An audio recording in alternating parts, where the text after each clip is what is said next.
আশুলিয়া শিল্পাঞ্চলে খুলেছে সব পোশাক কারখানা। কাজে যোগ দিয়েছেন শ্রমিকরা। বিদেশি অর্ডার অন্য দেশের হাতে তুলে দিতেই অস্থিতিশীল করছে একটি মহল, দাবি বিকেএমই এর। ঢাকা দিল্লি দ্বিপাক্ষিক সম্পর্ক এগিয়ে নেবে মোদী সরকার। ভারতের সহযোগিতায় চলমান কোনো প্রকল্প বন্ধ হবে না, অর্থ উপদেষ্টার সঙ্গে সাক্ষাতের পর হাই কমিশনার। এবং দিনাজপুরের বড়পুকুরিয়া তাপবিদ্যুৎ কেন্দ্রে উৎপাদন বন্ধ। কয়লাভিত্তিক বিদ্যুৎ কেন্দ্র যেন জমি লোপাটের হাতিয়ার। অতিরিক্ত অধিগ্রহণে দুর্নীতি শত শত কোটি টাকা।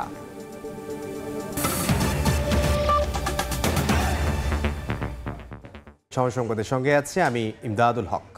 এ বিষয়ে সবশেষ খবর জানবো। খুলনার বয়রা এলাকায় আছেন সহকর্মী বেলাল হোসেন সজল। সরাসরি যাচ্ছি তার কাছে। সজল, ঠিক এই স্থানটিতেই আজ সকাল 8:30টার দিকে কাজ করছিলেন নির্মাণ শ্রমিক আশরাফুল, রাব্বি ও মামুন। তা 8:30 বাজে তারা তখন নিচ থেকে উপরে ওঠে এবং এই মাচাটির উপরেই কিন্তু তারা দাঁড়িয়ে কাজ করছিলেন। আপনাদের একটু মাচার চিত্রটি একটু দেখাতে চাচ্ছি। একেবারে চিকন এই গুনা দিয়ে কিন্তু এই মাচাটি বানা রয়েছে। এছাড়া এই বাঁশ এবং বিভিন্ন পচা দড়ি, সেই দড়িগুলো দিয়ে কিন্তু এই মাচাটি বাঁধা ছিল। ঠিক সেই মুহূর্তে কিন্তু মাচার ওই কর্নার অংশটি, যে আমরা লোহাটা দেখতে পাচ্ছি, এখান থেকে স্লিপ করে এবং গুনাটি ছিঁড়ে কর্নার থেকে আশরাফুল, মামুন এবং রাব্বি তারা কিন্তু একেবারে নিচে পড়ে যায়। আমরা রয়েছে এই ভবনটির 10ম তলায়। এই 10ম তলা থেকে 5ম তলায় একজন এবং এছাড়া একেবারে নিচে বাকি যে দুইজন তারা কিন্তু এই নিচে পড়ে যায় এবং পুলিশ ঘটনাস্থলে আসে। এসে কিন্তু প্রাথমিকভাবে যেটি বলছেন, কোনো ধরনের সেফটি না থাকার কারণে কিন্তু এই দুর্ঘটনাটি ঘটেছে। তারা নিচে স্থানটি পরিদর্শন করেছে, যেই জায়গাটিতে শ্রমিকরা পড়েছিল, এবং তারা যেটি বলছেন এখানে কিন্তু এক ধরনের প্রতারণা করা হয়েছে। এই শ্রমিকরা পড়ে যাওয়ার পরে একেবারে নতুন হেলমেট এবং সেফটি যে দড়ি, বেল্ট, সেগুলো কিন্তু ঘটনাস্থলে ফেলে রাখা হয়েছে, যে বিভ্রান্ত তৈরি করার জন্য তারা কিন্তু সেগুলো জব্দ করেছে। এবং এই যে ভবনটির যিনি ঠিকাদার প্রতিষ্ঠান রয়েছে, সেই ঠিকাদার প্রতিষ্ঠানের ম্যানেজার, তাকে জিজ্ঞাসাবাদের জন্য পুলিশ আটক করেছে। এবং আমরা দেখেছি এখানে যারা কাজ করতে এসেছেন তারা কিন্তু দূর দূরান্ত থেকে কাজ করতে আসেন বিভিন্ন এলাকায়। এর মধ্যে আশরাফুলের বাড়ি খুলনা দৌলতপুর হলেও বাকি যে দুজন, মামুন এবং রাব্বির বাড়ি পঞ্চগড়ে, তারা তাদের আত্মীয় স্বজনের মাধ্যমেই কিন্তু খুলনার বিভিন্ন নির্মাণাধীন ভবনে তারা কাজ করতে আসেন এবং কাজ করছিলেন। তারা যেটি বলছেন, বিভিন্ন সময় সেফটির কথা বলা হলেও কিন্তু কাজের ক্ষেত্রে তারা সেফটি পান না। এবং সব থেকে দুঃখের বিষয় যেটি, এখানে একজন তার সহকর্মীরা বলছিলেন, মামুন আজ সকালে তার মায়ের সঙ্গে কথা বলেছে পঞ্চগড়ে, তারা কিন্তু আজকে বাড়ি ফেরার কথা ছিল। তিনি যেটি অভিযোগ করছিলেন যে আজকে তিনি বিল পাননি বিধায় কিন্তু কাজে এসেছিলেন এবং তিনি আজকে বাড়ি যেতে পারেননি। এছাড়া এখানকার যারা শ্রমিকরা রয়েছে তারা যেটি বলছেন, বারবার সেফটির কথা বললেও এখানে কিন্তু তারা নিরুপায়। পর্যাপ্ত সেফটি না পাওয়ার কারণেই কিন্তু বিভিন্ন সময় এখানে বড় ধরনের দুর্ঘটনা ঘটে। পার্শ্ববর্তী আমরা বহুতল ভবনও দেখতে পাচ্ছি, সেই ভবন থেকেও কিন্তু গত বছর একজন পড়ে কিন্তু নিহত হয়েছে। খুলনা যে নির্মাণাধীন ভবনগুলো রয়েছে সেই ভবনগুলো উন্নয়ন ঠিকই হচ্ছে, নির্মাণ হচ্ছে, কিন্তু এখানে কিন্তু পর্যাপ্ত সেফটি লক্ষ্য করা যাচ্ছে না, যার ফলে আজকে 3টি প্রাণ ঝরে গেল। এই ছিল আমার কাছে খুলনার যে কর ভবন, সেই কর ভবন থেকে 3 শ্রমিক নিহতের ঘটনার সর্বশেষ সংবাদ। খুলনা থেকে সহকর্মী বেলাল হোসেন সজল। ঢাকা দিল্লি দ্বিপাক্ষিক সম্পর্ক এগিয়ে নেবে মোদী সরকার, একথা জানিয়েছেন ভারতীয় হাই কমিশনার প্রণয় ভার্মা। অর্থ উপদেষ্টার সঙ্গে সাক্ষাতের পর তিনি আরও বলেন, ভারতের সহযোগিতায় চলমান কোনো প্রকল্প বন্ধ হবে না। আর অর্থ উপদেষ্টা ডক্টর সালেউদ্দিন আহমেদ জানালেন, বিজ্ঞান প্রযুক্তি সহ বেশ কয়েকটি বড় প্রকল্পে বিনিয়োগের আগ্রহ দেখিয়েছে ভারত। অর্থ উপদেষ্টা হিসেবে দায়িত্ব নেওয়ার পর ডক্টর সালেউদ্দিন আহমেদের সঙ্গে প্রথমবারের মতো সৌজন্য সাক্ষাৎ করলেন ভারতীয় হাই কমিশনার প্রণয় কুমার ভার্মা। মঙ্গলবার সকালে সচিবালয়ে অর্থ উপদেষ্টার সঙ্গে দেখা করেন তিনি। নিজ দফতরে দুই দেশের দ্বিপাক্ষিক নানা ইস্যুতে প্রায় 40 মিনিটের আলোচনা শেষে অর্থ উপদেষ্টা জানান, বাংলাদেশের সঙ্গে কূটনৈতিক ও অর্থনৈতিক সম্পর্ক আরও জোরদার করতে চায় ভারত। বিনিয়োগ বাড়াতে চায় বিজ্ঞান প্রযুক্তি সহ বেশ কয়েকটি খাতের বড় প্রকল্পে। Looking forward to future cooperation, enhanced cooperation. Already the projects they had are the big projects, and we'll continue that. Those are not small projects, not tidbits. And the one we'll take, they will also be good projects. As I told you, this will be very beneficial for their country and our country also. পরে সাংবাদিকদের প্রশ্নের জবাবে high commissioner প্রণয় কুমার বর্মা জানান, ভারতের সঙ্গে চলমান বাংলাদেশের সব প্রকল্প আগের মতোই বহাল থাকবে।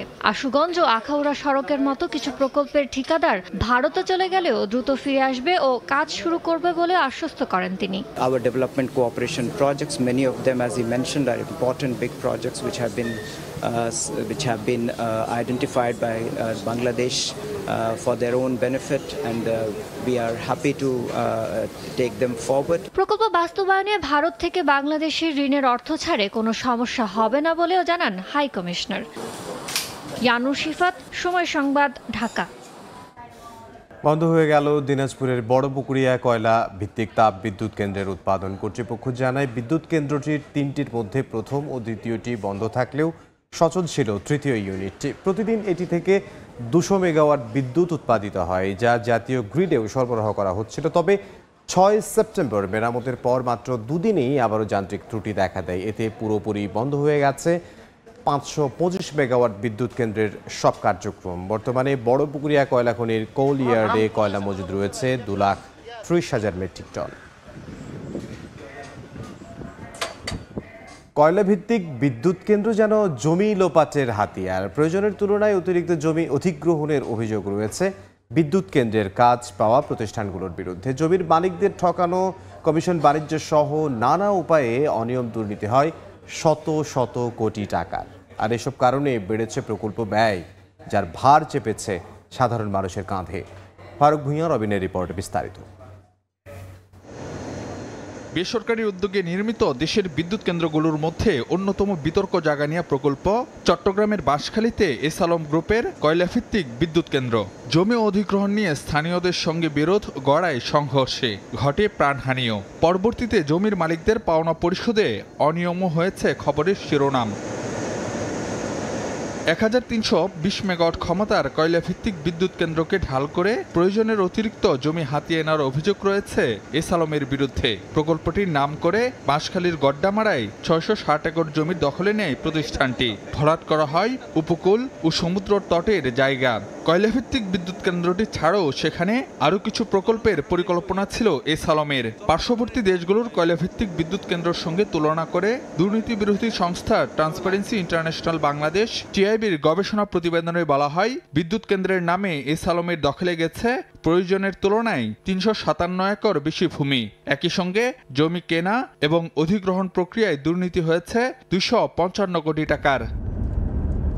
একই রকম অভিযোগ রয়েছে আরেক বিতর্কিত প্রকল্প বরিশাল 360 মেগাওয়াট কয়লাভিত্তিক কেন্দ্রের বেলায়ও। বিদ্যুৎ কেন্দ্রটির নামে বরিশাল ইলেকট্রিক পাওয়ার কোম্পানির বিরুদ্ধে 230 একর অতিরিক্ত জমি অধিগ্রহণের তথ্য উঠে আসে টিআইবির গবেষণায়। আর জমি ক্রয়ের ক্ষেত্রে অনিয়ম হয় 15 কোটি টাকার। দখলের একটা কালচার আমরা দেখছি, একটা বানাইতে আরও 10 গুণ জায়গা সে দখল করে নেন। তার নিজস্ব একটা কিছু কাজ হবে যেটা সে এমনি দখল করতে পারবে না, কিন্তু পাওয়ার স্টেশনের নামে সেটা দখল করতে পারতেছে। এই দখলটা তার বৈধ হয়ে যাচ্ছে এবং তারপরে সে অন্য কিছু বাড়াবে। যতটুকু ভূমির দরকার তার তুলনায় বহুগুণে বেশি বলপূর্বক জনগণের কাছ থেকে কেড়ে নেওয়া হয়েছে এবং প্রশাসন, আইন প্রক্রিয়া সংস্থা, রাষ্ট্রীয় এবং সরকারি যে প্রাতিষ্ঠানিক সক্ষমতা, এগুলোকে মানে একেবারে করায়ত্ত করে কিন্তু সব অনিয়মগুলো, দুর্নীতিগুলো সংঘটিত হয়েছে। বেসরকারি কেন্দ্রগুলোর মতো প্রশ্ন রয়েছে সরকারি উদ্যোগে নির্মিত প্ল্যান্ট নিয়েও। অন্যান্য কয়লাভিত্তিক বিদ্যুৎ কেন্দ্রগুলোর তুলনায় মাতারবাড়ির ব্যয় ধরা হয় দ্বিগুণ। যদিও কর্তৃপক্ষের দাবি 51,000 কোটি টাকার প্রকল্পের 20,000 কোটি টাকাই ব্যয় হয় গভীর সমুদ্র বন্দরের পেছনে। কিন্তু তারপরও এখানে রয়েছে নানা অসঙ্গতি ও অনিয়মের অভিযোগ। লবণ চাষিদের ঠকিয়ে 1608 একর জমি অধিগ্রহণ করা হয়েছিল একাধিক বিদ্যুৎ কেন্দ্র সহ আরও কিছু প্রকল্পের পরিকল্পনা নিয়ে, কিন্তু সেসব আর আলোর মুখ দেখেনি। বরং যাবতীয় ব্যয়ের ভার চাপানো হয় মাতারবাড়ি কয়লাভিত্তিক বিদ্যুৎ কেন্দ্রের ওপর। এমন সব বাড়তি ব্যয়ের বোঝা স্বাভাবিকভাবেই পড়ছে সাধারণ মানুষের কাঁধে, কারণ প্রকল্পের অর্থায়ন আর বিদ্যুতের মূল্য যে বইতে হবে গ্রাহকদেরই। গভর্নমেন্টেরকে ব্যবহার করে জায়গাটা দখল করে রেখে দিল, পাওয়ার স্টেশনটা বানাই দিল অর্ধেক জায়গায়। সে অর্ধেক জায়গা কিন্তু পুরো জায়গার উপর আমাদের ট্যারিফটা নির্ধারণ করে দিল, আর ওদেরকে তো ঠকাইলো, যাদের জায়গা তাদেরকেও ঠকাইলো। এমন একটা সংস্কৃতি তৈরি করা হয়েছে যে প্রকল্পগুলোকে বিবেচনাই করা হয়েছে যে নিজেদের এর সাথে যারা জড়িত তাদের নিজেদের সম্পদ বিকাশের একটা সুযোগ, যার ফলে জনস্বার্থ স্বার্থ এখানে পুরোপুরি উপেক্ষিত থেকেছে। পরিবেশগত ঝুঁকি থাকার পরও বিদ্যুতের কয়লাভিত্তিক পরিকল্পনার পেছনে লক্ষ্য ছিল সাশ্রয়ী উৎপাদন, কিন্তু বাস্তবতা হচ্ছে পিডিবির তথ্য পর্যালোচনায় দেখা যায় 2022-23 অর্থ বছরে কয়লাভিত্তিক বিদ্যুৎ কেন্দ্রগুলোর ইউনিট প্রতি উৎপাদন খরচ গুনতে হয়েছে 14 থেকে 19 টাকা পর্যন্ত।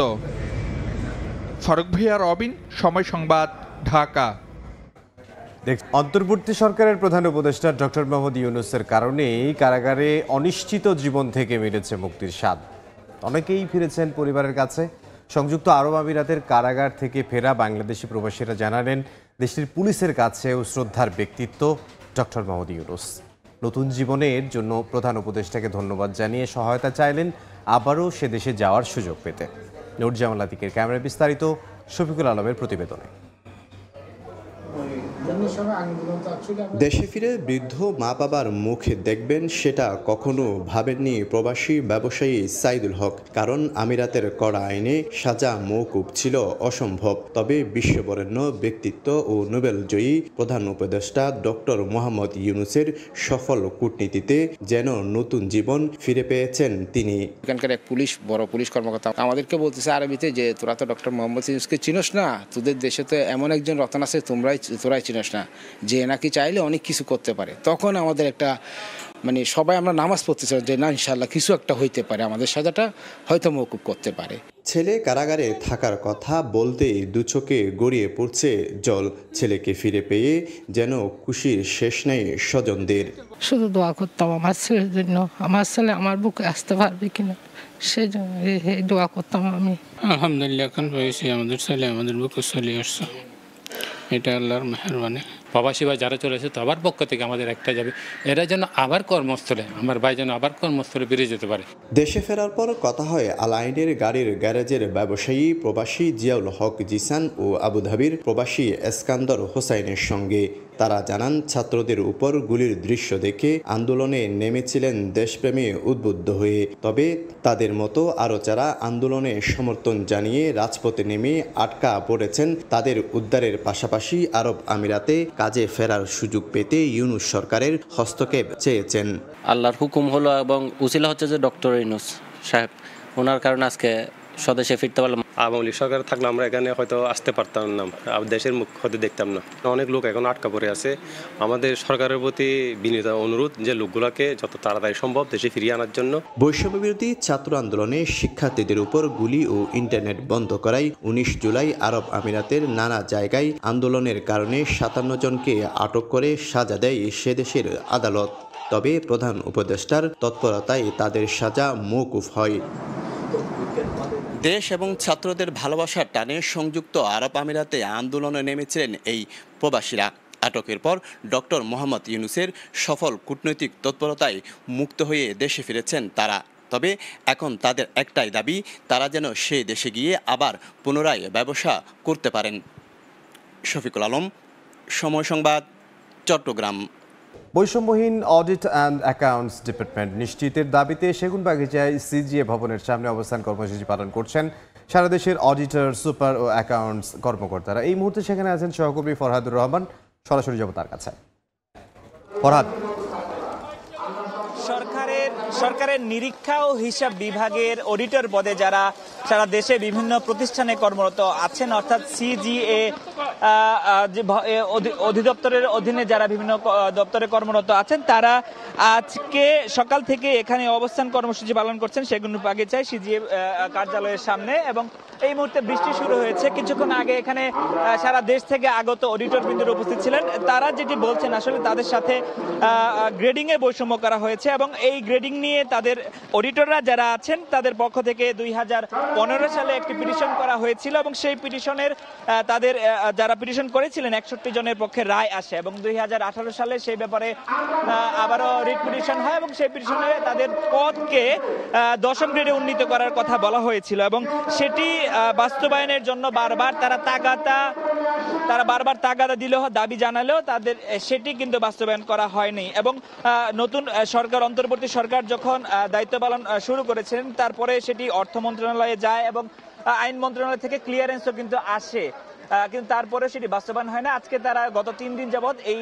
সেগুনবাগিচায় অবস্থান করে তারা গণ অবস্থান কর্মসূচি পালন করছেন। তারা বলছেন যতক্ষণ না পর্যন্ত তাদের দাবি বাস্তবায়ন হবে ততক্ষণ না পর্যন্ত তারা এখান থেকে অবস্থান কর্মসূচি সরাবেন না। তো সিজিএ ভবন থেকে এই ছিল আমার কাছে সবশেষ তথ্য।